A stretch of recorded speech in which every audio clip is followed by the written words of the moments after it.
Welcome to the Literally First Class podcast, where I will teach you how to overcome anxiety and achieve somatic success. I'm your host, Keri Ford. I'm a somatic success and holistic life coach here to bring humor, insight, and wisdom to the modern day woman that wants to feel alive in her daily life. You ready? Come on, I saved you a seat in first class.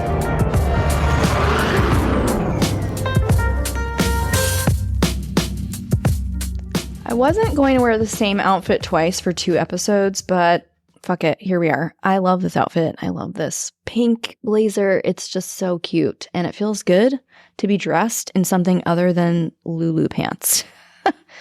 Although it's too cold here in Atlanta, and I think I still belong somewhere like, I don't know, Costa Rica or just somewhere tropical and warm. Anyway, this episode is a question and answer episode. We did this one time ago, and then I posted a crowdsourcing in the Somatic Success Society, which is a group for business women in business that want to learn nervous system strategies. And I'll post another crowdsourcing in there too. But I just wondered if they had any questions that I could address specifically on the podcast. So we're going to jump right in. Kim asks, I'm starting to think my body is stuck in a freeze response or not breathing properly as I'm still chipping teeth, though they aren't touching and it's through a night guard. And I have so much tension in my neck and jaw. I'm wondering what is stuck in my body and how I can remove it or breathe better. I want to know things around how the body keeps the score, which is a book she's referencing, around somatic work and healing, and navigating it out of chronic survival. Well, what's interesting here is she mentions a night guard, so that indicates that this is probably something that she's doing at night where she's clenching her jaw, which means the body is likely stuck in a sympathetic dominant state. That is a fight or flight response. It means the on switch is on. It means the body's having a hard time relaxing. And oftentimes what we see is, especially in high-achieving women, hyperachievers, high-performance women, and people, is that they have a really hard time shutting off because they are in go mode. And honestly, our culture, look at how we consume content. It's 3-second long reels. It's micro content. We're bored so easily now. We were watching, actually, The Sound of Music. I'm just going to say a side tangent here. We were watching The Sound of Music with the kids, and the intro just feels like forever long compared to intros now. Intros now, it's like they have a short film at the beginning of most kid movies, and then something, it just constant frame changes. This was like a frame was a still shot with a slow panning for like the whole intro. And I thought, oh my gosh, I hope the kids aren't bored. And then I also thought, my gosh, how different this looks from our current, the way we constant have these frame changes and redirect our energy and 18 inboxes.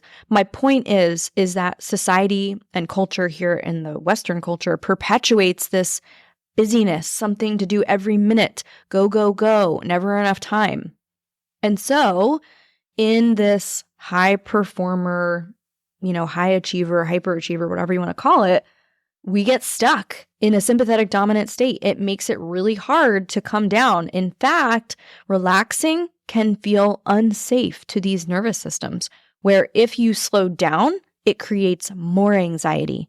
If you have nothing to do, you get really overwhelmed with what do I do now? And we have a really hard time separating our identity of what we do from who we be. Right? What do I do when I'm not working, for example, or who am I without my job and my title? What happens when I'm not productive? So those are just a few things that can show up in our thought patterns and things like that. But symptoms, physical symptoms that Kim is talking about, she's talking about the clenching of the jaw. She's talking about not breathing properly. It sounds like shallow breath. Because she wants to breathe better, she said, which tells me she's not allowing a lot of oxygen into her body, limiting life force energy, right? A shallow breath. So it could indicate a freeze response. But I think it's just her body likely in a fight-flight response for a long period of time. Stress is actually really great for our nervous system in smaller doses. What's not so great is when it's in longer doses over a long period of time, all the time. That's called chronic stress, and that's how we get stuck in a sympathetic dominant state. So for her, it's a little challenging to make a call because we haven't sat and I haven't like talked through this to track her nervous system or to process this with her. But what I would say is she talks a lot about breath and allowing life force in. So I might suggest she try doing some breath work like box breathing, which is 4 breaths in, holding it for 4 counts where the fullness of the breath is in the body, 4 counts at the top, 4 counts to release the breath, and then 4 counts on an empty belly with the breath having left the body. And you could breathe in through the nose, right? Feeling the cool air. And exhale through the mouth, softening the jaw, letting the tongue hang and fall to the floor of the mouth, and letting the warm air out of the mouth. So those are a few prompts and cues. You might have her play with breath. However, some nervous systems don't really like breath work. They might find that to be, I think traumatizing is a strong word, but too activating and unpleasant. And so we're trying to relax her body, not activate it. So that might be too activating. Now, I might then, if that's too activating for her, suggest that she just find a way to get present in her body. And so we do that by tuning into the 5 senses, right? What do I taste in this moment right now? What do I smell in this moment right now? If I were to listen to a sound right now, what do I hear? If I were to feel the air in the room with my hands and my face, what does the air feel like? Is it cool? Is it warm? Is it humid? Is it dry? What do I see right now in my space? Oh, there's that light. There's that window. Maybe she sees a book on her bedside table.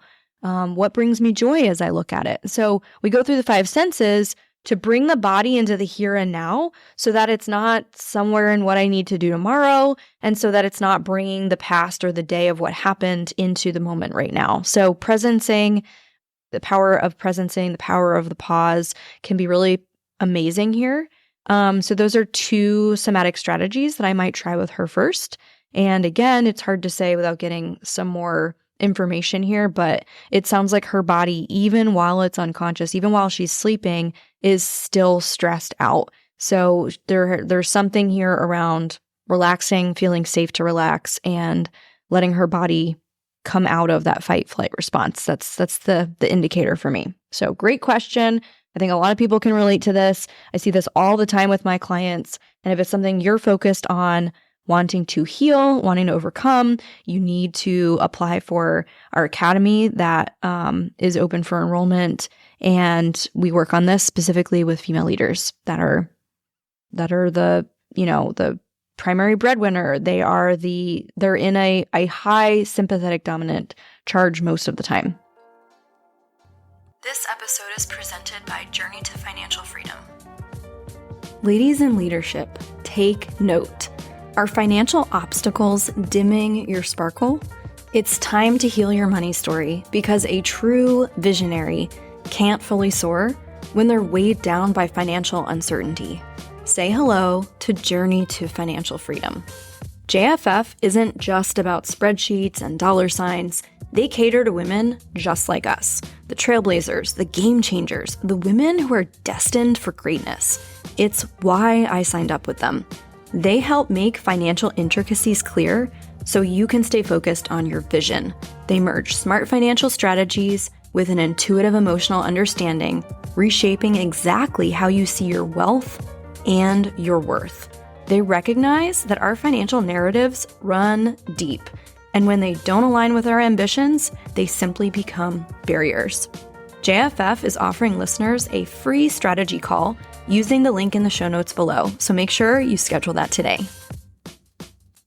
I have another question here around, I'd love more information around nervous system work and navigating emotions, coping strategies, relationships, and business. I know that's across the board, but I'm curious about it all. Yeah, that's like a really huge gamut, obviously. I have a few thoughts about each of those things, which I think are individual questions or topics, if you will. But I'm just going to give my first intuitive response about each thing. So more information around nervous system work, get inside my program. This is exactly what I teach in the academy, or if you work with me one-on-one in Elevate and Regulate, which is a 21-day program, or in my elite one-on-one longer-term mentorship package. Navigating emotions. This one's interesting. So we taught it was like last year, we taught a 3-day long Stress to Superhuman live event. And actually you can purchase the recordings of that and you can experience it for yourself. You can witness hot seat coaching. It's like 6 hours of training materials, which is amazing. We talk about navigating emotions, but emotions are energy in motion. So what do you think happens when we don't release or move through the emotion and we instead suppress them and push them down? They get trapped in the body, right? The issues are in the tissues is a common saying. And if you've ever read The Body Keeps the Score, it talks a lot about this. And so what that means is what we don't express, we are suppressing, right? Or what we're suppressing, we're not expressing. And so it's important with energy and motion, emotions, to allow ourselves to move through them. When we develop avoidant and coping strategies, such as too much drinking, right? Something in excess, maybe porn addiction, maybe it's an avoidant strategy where you just feel overwhelmed and you just, need to create distance from connection. Wherever there is overwhelm or feeling like there's too much or too big of an emotion, we create an avoidant and coping strategy because it just feels like overwhelm in the system. It can only take so much. And so naturally, we need these avoidant and coping strategies, but they don't always serve us. So, because we can't always go do these things, or too much of something is not really great, right? Like alcohol in excess, for example. So, the more we can learn to be with even small amounts of the emotion, the more we can learn safety and expand our capacity to be with them at all. And then as a result, the less we need the avoidant and coping strategy to begin with that is trying to manage the overwhelm, which comes from trying to run away from the discomfort of the emotion. You see how that's connected? So in learning to be with even just percentages of the emotion in small doses, we can start to titrate that in our body and in our experience so that it can become safer and, again, expand that capacity and ability to be with hard, challenging, or unpleasant emotions so that we have to get away from them less. We spend less time escaping and avoiding and coping because we're okay being with them. We know that it's just going to move through us. I'll explain it like this. When I first started doing this work, those emotions or big feelings would consume me. It would overwhelm me. It would be what's called emotional flooding, where you're like, gosh, I just feel like I'm crying uncontrollably, or this emotion just takes over, or you're scared to be with the emotion like sadness because it feels like it's just so sad, or it's just so big. So the more I learned how to safely be with parts of that, again, the percentages of that, the more I was able to know that I was okay despite being sad or disappointed or grieving. Like grieving was a hard one for me to be with because I constantly wanted to fix it and move through it because it was so uncomfortable and heavy in my body. But I just thought, what happens if I surrender to this and just be with it and acknowledge it? And the funny thing is that in surrendering and acknowledging and simply noticing it, the faster I seemed to move through it. And I thought, oh, that's really interesting. So the coping strategy, they decrease as your ability to be with the emotion increases. And so if you just learn to be with those emotions or move through those feelings, again, you have to be mindful of knowing your nervous system. Everybody is different in their capacity. The faster I was able to move through them and release them. And I just thought that's so counterintuitive, but how amazing. So when I started doing breath work, I would notice, there's like this overwhelming anger coming over my body, or there's overwhelming sadness. And I would just simply notice it and allow it. And then it would kind of be like this wave of emotion that would go through me. I'd feel it and it was gone. But I didn't need to figure it out. I didn't need to know where it came from. I didn't need to know why it was there. It was just There's anger. There's sadness. What if I just allow it? That's where this, can really be healing and helpful. So we have less of a desire or a need for coping strategies when we allow ourselves to be with the big emotions or even parts of the big emotion to start out. And if you're not sure how to do that, work with a trauma-trained practitioner, someone like myself that can coach you and guide you at a percentage so that it's not too much, too soon, too fast. Because as you know, that's where trauma occurs and you don't want to re-traumatize your system. This episode is presented by Cenegenics. I recently partnered with the leader in the performance health age management industry, Cenegenics. Today's healthcare system is made to treat people with health problems, not prevent them. And that is where Cenegenics comes in. They are the world's best age management health solution, fueled by sophisticated data, advanced technology like the Brainwavy and the DEXA scan I mentioned, and metabolic science. This is for busy women at the peak of their career who also want to achieve peak performance, both cognitively and physically, using a physician-led program that is completely custom to your history, biomarkers, and needs. They've helped more than 49,000 executives, just like me and you, elevate health, reduce stress, and optimize body composition. So we not only look good, but we feel good at any age and any level of leadership. As a brand partner, Cenegenics is offering listeners a free 10-minute consultation to see if the Performance Health program is your next step in elite health. Use my link below in the show notes to book. Relationships.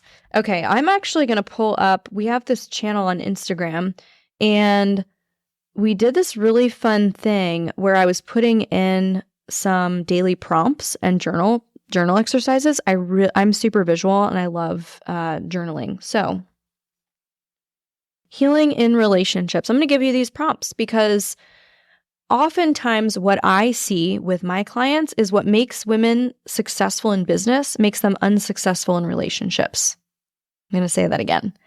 What I often witness in the women I work with is that what has created success and has made them successful in business, it has also made them unsuccessful in relationships. So whether they're in a relationship that they feel unfulfilled by or where they are still trying to get the love that they feel like they deserve, or they are trying to manifest their dream partner, the things that got them success in business often will not help them get success in relationships. So a couple journal prompts that might be helpful for you that I'm going to share is the first word I hear when I hear the word love is the next prompt. Just first thing, first response, don't judge it, just first thing. Relationships create.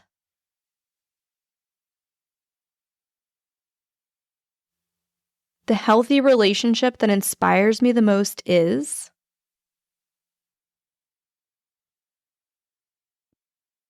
I am worthy of.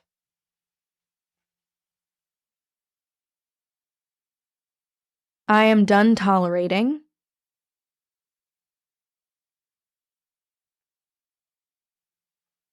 What I'm committed to is. And last one, when I need to ask for support, I get to.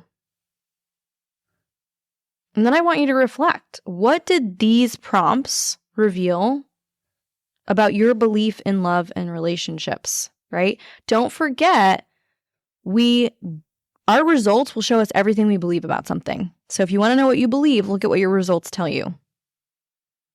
So I don't know exactly where her question was going around relationships specifically, but I do know women struggle that are very successful in business to also be successful in relationships. Not always, of course. That's a massive generalization. But in my experience with the women I tend to work with, that seems to be a very specific theme and thread. They don't feel safe to receive. They feel weak being vulnerable. They're used to being in control. They're used to being in charge. They're used to being responsible for everything. They're used to being, the masculine driver, go force in everything. And obviously we need that in business, but it also doesn't serve us when we're wanting our partner to step up and show up for us. And there's no room to do so because we're occupying all the things, all the roles. Or maybe we in the past have chosen not so healthy partners. And now we don't trust ourselves to choose a healthy partner. So when healthy love is present, it feels massively unsafe in your body because we don't know the language of that yet. This is a new, unfamiliar experience. And I've worked with several women around relationship-specific things in our Elevate 21-day program, Elevate and Regulate. So if that's something you want to work on, let me know. You can shoot us an email at hello@elevatewithkeri.com and just let me know. Elevate and Regulate 21-day program, and we'll see if it's a fit. But so I don't know where she was going with the relationship question, but those are some themes of things I see. And then she's asking about business. I have no idea exactly what she's asking about here, but I know there's a lot of women that follow me that are curious about how I've built my business, how I run my business. Maybe we'll do a masterclass in the future, but that is are we talking legacy building? Are we talking, building your own business? Are we talking about being in corporate? I'm not sure. There's just so many ways we can take that question. So I don't have, when I check in with my body, an initial intuitive response to that one. But those are the questions we have on this episode. I'm trying to think if there were any other things. Something I do actually want to address is we will literally be on a call, like a somatic call, a coaching call, and we'll be doing some somatic work, which is actually quite gentle. And they will say, yeah, but how do I change it? And I'm like, we are literally doing that right now. We're so used to give me the plan, let me follow the action steps, let me do the thing. What is the tangible strategy? That when we are actually doing some of the inner work, sometimes that hyperachiever still feels like I'm not doing enough, or I need to figure it out, or I need to know the moment of inception of this traumatic moment and why I am the way I am and who's involved in the story. But here's the thing about somatic work that's kind of a mindfuck sometimes. It is bottom-up processing versus top-down, right? Cognitive behavioral therapy, for example, is top-down processing, verbal processing. Let me talk all my problems out. So I'm getting it out, and saying things is certainly healing. To presence things maybe you've never told anybody, or to release shame, or to normalize or put words to something that you've never done before. There's definitely healing power in that. But it only plays at the level of the mind. In many ways, this is almost like mental masturbation because it keeps us locked in the stories and the experiences, and it doesn't really allow for a potential different outcome or a potential different experience, right? And so somatic work is bottom-up processing. It is not cognitive. It is way less about the story of what happened and more about how your body internalized that experience of anything that was too much, too soon, too fast, or too little, too slow, not enough. Like childhood neglect, for example, or not receiving enough praise, for example, words of affirmation or physical touch. Those are examples of how collective trauma can create an experience that the body, holds on to. So I say all that to say that it's way less about, but how do I fix it? And more about noticing, oh, there's that. And that's where the healing begins. You don't always have to go to the pain point. We don't have to understand exactly the moment the trauma occurred. It could have been a collection of different things accumulated over time. It might not have been something acute. And to be honest with you, it might not even be something that you think it is. So let's say you were in a car accident, for example. The moment of the car accident may not, in fact, be the moment of trauma and where it occurred in the body. It may be, you lost a friend in the car accident, and then that's actually where the trauma set in. And that's, after the acute trauma occurred is where the trauma actually happened. So it's all about how our body and our nervous system internalizes these experiences and way less about the what happened and when and why it's there and all of that. Sometimes we may never know exactly what happened when we're doing the healing work. So don't get caught up on the how. Just know that if you are playing at the level of the nervous system and doing the somatic work, that is the how. You are doing it. You are doing the work and you are actively healing, even though it feels very potentially gentle. You might not even notice what is happening in that session. It's so gentle, and it's so loving, and it's so compassionate at the pace of your unique nervous system. And that's honestly the goal. It doesn't have to be screaming release sessions and all of that. It can actually be very titrated, and it can be very within your boundaries. And in many ways it should be, because otherwise we risk re-traumatizing your nervous system again. So that is the work. Just, if you can release the how and the trying to figure it out, I know that that's frustrating, and it's kind of paradoxical that the healing occurs the more we let go of the how. But that is just another way I have seen us try to achieve the spiritual journey, the healing journey. We're just trying to achieve an outcome, but that is the opposite of what healing is. Healing is just learning how to be with and to welcome all parts of us. And so that we don't have to get away, like going back to that first question, so that we don't have to get away from ourselves. We can instead allow all parts of ourselves, even the parts that we don't really like that much. And that is the healing. That is the healing, the welcoming of all of the things. So we'll do another Q&A at some point in the future. I'll put it in our Somatic Success Society. So if you're a woman in business that's curious or interested in nervous system strategies, we have lots of free trainings in there. And you also get VIP access to announcements like events, retreats, masterclasses, things like that inside the group. Plus, it's just a really stellar community of women that are all like-minded, growth-minded, committed to this work too. So I will see you in that group. I will see you on the next episode, and we'll do another Q&A at some point in the future. And if you're not in that group and you're not on Facebook, that's okay. You can just email your questions into hello@elevatewithkeri.com. I'll see you on the next episode. Keep it first class. I hope you enjoyed your flight, and I'll see you on board again soon. Seriously though, thanks for listening. If you're ready to take this work deeper and upgrade your mind, I want to invite you to join us inside my Millionaire Mindset program. This is where you'll start using my guided meditations to help you overcome anxiety and experience even more abundance. When you join, you'll have access to my entire audio library. Head over to elevatewithkeri.com and we'll see you inside.